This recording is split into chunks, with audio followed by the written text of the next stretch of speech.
You may have heard Sarah Friedland's comments. She's a Jewish film director, and she just won an award for Best Director. And she accepted this award with these comments. Let's watch this together. I'm accepting this award on the 336th day of Israel's genocide in Gaza and 76th year of occupation. I believe it is our responsibility as film workers to use the institutional platforms through which we work to redress Israel's impunity on the global stage.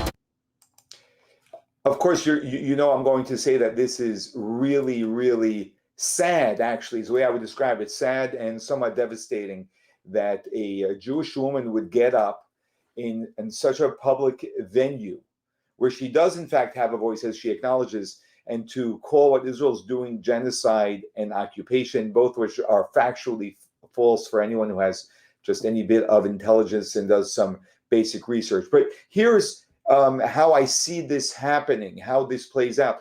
I have no doubt that she is a good person. She has a good heart, and she is a good person. And that is part of the problem. That's the reason why she is so apologetic, because she's good-hearted, good person. Here's about the big problem. And what Jews by nature as good people do, we try and find a solution to this terrible problem. And the way we often find solutions to terrible problems is by apologizing for the abuser's behavior.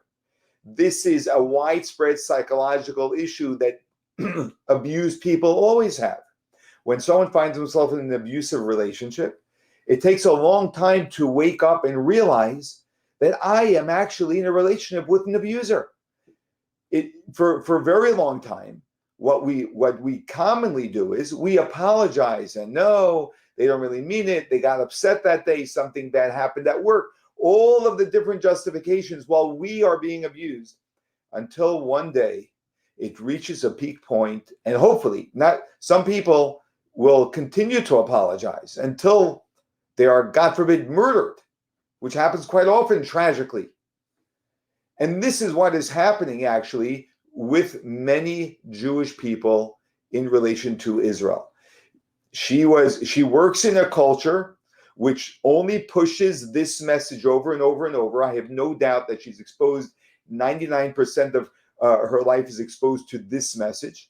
She went to Brown University, which is a college which espouses these messages, couldn't stand up, still doesn't stand up to the anti-Semitism that's rampant in their college. Part of the divesting from Israel, very, very vocal about that. And so this is how she was raised. This is how she was guided.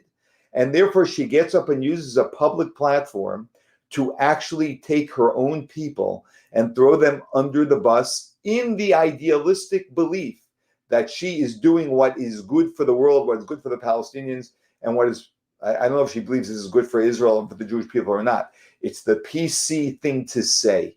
It's the politically correct thing to say. It's very easy to get up on stage in that environment and say what she said, because you're going to earn a very easy applause.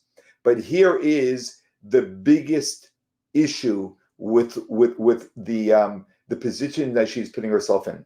She's young, and as President Reagan once said, "I hate to use your age against you, but this is true." And I consider myself to be young as well, because young is a relative term. We're always learning.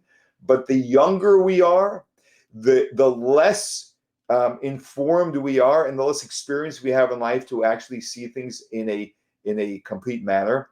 And I have no doubt that if she ever, and I pray that she does, that if she ever sits down with someone a little bit more sensible, who gives her a fuller picture of the history of Israel, of the fact that there never was a Palestinian state, of the fact that of how Hamas and the Palestinians want to commit genocide every single day of their life. Israel is just trying to survive, right? She's going to have a big problem. And the problem is that when you go onto a stage and your video is spread throughout the world saying what you said, you need to have enormous, enormous character, backbone, and courage to pull back on it and apologize for it and correct the record.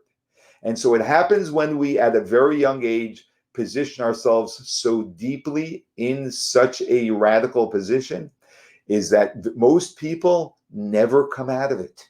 They never come out of it because it requires enormous courage, which unfortunately this statement itself usually demonstrates a person is lacking, and they are appealing more to the masses. So I say to all young people, I know you know what you know, and I know you know that you're right.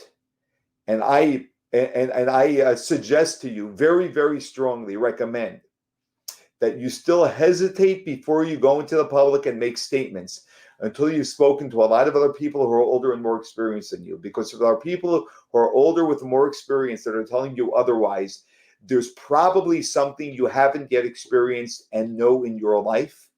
And you may be digging a grave that you're going to have a really hard time getting out of at a later stage in life.